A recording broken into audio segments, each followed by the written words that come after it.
Anyway, Gregg Jarrett, author of the Russia Hoax, is with us. John Solomon, who broke this story yesterday. So Bruce Orr warned everybody involved in this that the FISA document, that the FISA application, that the dossier that was the bulk of information in the application was phony, and it was a political document, and they should be wary of it. John Solomon, they all knew ahead of time. They were all warned ahead of time.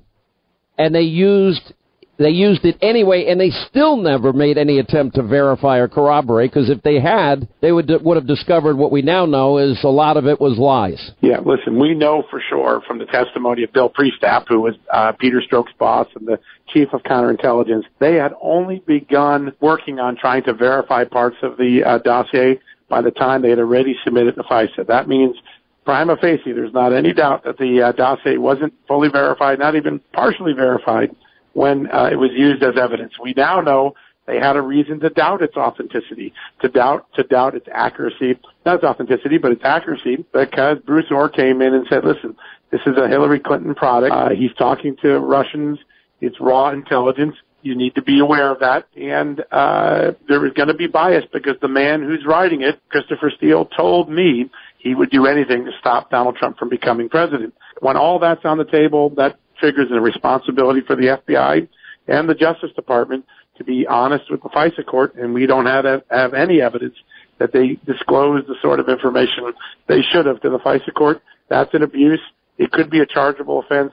It could be a contempt citation before the FISA court, but there are some real serious issues here that Bruce Orr's testimony really crystallized. Well, and that's the whole thing, Gregg Jarrett. I mean, it's everything that you said and everything you warned and everything we talked about now for over 18 months, but now we know it was even more sinister than we thought, because they had a full-on warning about that dossier, and they purposely withheld this pertinent information from the FISA court judges about where the document had originated from, how it came into being, and they never verified it. They presented it as if it was gospel truth, and they knew and were warned otherwise. They concealed vital evidence, and they deceived the judges. Here is the FBI's regulation in relevant part. Quote, the accuracy of information contained within FISA applications is of the utmost importance. Only documented and verified information may be used. So they not only violated their own regulations, but there are 6 felony statutes that they may have violated. Abuse of power, perjury, false and misleading statements, obstruction of justice, major fraud, conspiracy to defraud. It seems to me that the first thing that William Barr once confirmed as Attorney General must do is undertake a legitimate and serious and in-depth investigation into the conduct of all of these individuals: Peter Strzok, Lisa Page, James Comey, Bruce Orr, Bill Priestap, James Baker, all of the people who were involved not only in using a fabricated, unverified dossier to launch the Trump-Russia investigation, but to lie to a court to spy on the Trump campaign. Well, I mean, at that point now, what does that mean legally? Go over the legal ramifications. For everybody that was warned, it was a political document. Everybody that was warned that Steele had his own prejudice against Trump. Everybody that was warned that it was a political document and may not even be true. And they ended up taking that information and still presenting it as gospel truth to the FISA court. What crimes could they be found guilty of? And who are the people that should be subject to an investigation now? Here are the people who signed off on the 4 successive warrant applications: James Comey, Sally Yates, Dana Buente, Rod Rosenstein, and Andrew McCabe. We also have learned, and I was able to confirm the testimony yesterday of James Baker. It took place in October. He said that he was the expert on FISA applications and that he was very involved in this application and the drafting of the FISA warrant to wiretap Trump campaign associate Carter Page. So as I mentioned, there are 6 felony crimes that are applicable: deprivation of rights under color of law, perjury because they swore that it was true and accurate, false and misleading statements, obstruction of justice. I mean, you're using a court improperly. That's obstruction. Major fraud. It's a crime to perpetrate any scheme or artifice with the intent to defraud the U.S. and conspiracy to do that, to defraud the U.S. So that means all these people. Who is going to investigate this? The new Attorney General? Will the new Attorney General need to appoint a special counsel?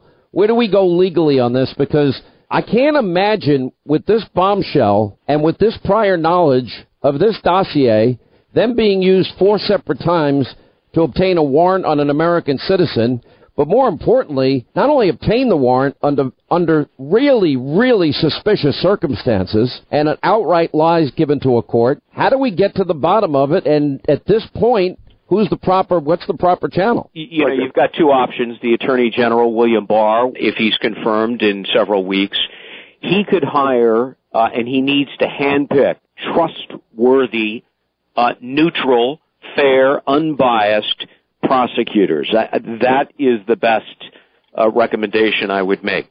His alternative is a special counsel, but I think he's better off using trustworthy prosecutors under his guidance. What did you want to say, John? Yeah, well, listen, there is an ongoing investigation right now by the Inspector General of whether the FISA application was flawed and whether any illegal actions were taken. The Inspector General, Michael Horowitz of the Justice Department, is looking at that issue. His findings will be reported to the Attorney General, assumably Bill Barr, when he takes over, and that could trigger action right there, as we saw after Andy McCabe was singled out in an IG report. He was fired, right? And now he's been referred for prosecution. I think the likely scenario is the first and next investigative finding about the FISA and its potential abuses is going to come from the IG. It's going to be referred to the Attorney General, and the Attorney General can make several options, I think. So that means James is the right one. Think of James Comey's role in this, though. He signed the first FISA warrant in October. He was one of the people warned about this by Bruce Orr. Then in January, after the first October FISA application, in January he's telling Trump it's unverified and salacious, the very opposite of what he's telling the court. Yeah, that's exactly right. I mean, James Comey is a walking contradiction on this FISA warrant, particularly because he was telling everybody he's testifying it was unverified, and yet he's signing it as a piece of evidence that should be considered verified and substantiated FISA. He has prima facie proof that one of those 2 statements aren't true. All right, stay right there. We're going to continue more with John Solomon, Gregg Jarrett on the other side. All right, as we continue with Gregg Jarrett and John Solomon, this big bombshell that, in fact, Bruce Orr had warned everybody in August of 2016 about the Steele dossier and how it was politically tainted, paid for by Hillary Clinton, and how it should be met with skepticism by anybody that's looking at it. And yet all the people that were warned about it still never verified it, never corroborated it, and presented it to a FISA court as gospel truth. And I guess at this point now, all of these people, your advice legally, Greg, would be you better have a good lawyer. Absolutely. The other aspect of this, though, Sean, is that when Bruce Orr met on July 30th, 2016 with Christopher Steele, and he heard from Steele that, you know, he's desperate and willing to do anything to stop Trump. And Orr then meets with Andrew McCabe, Lisa Page, Peter Strzok, FBI agent Joe Pienka. But he also meets with 3 people at the Department of Justice who are now prosecutors for Robert Mueller. Yeah, Andrew Weissman was briefed on this. Andrew Weissman, Bruce Schwartz, and Zainab Ahmad.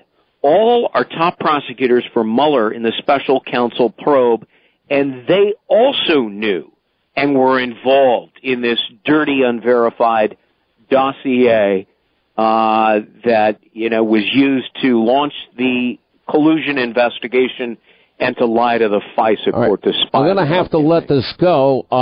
We'll have both of you on Hannity tonight getting into more specificity and detail on this, especially the angle that goes right into the office of Robert Mueller.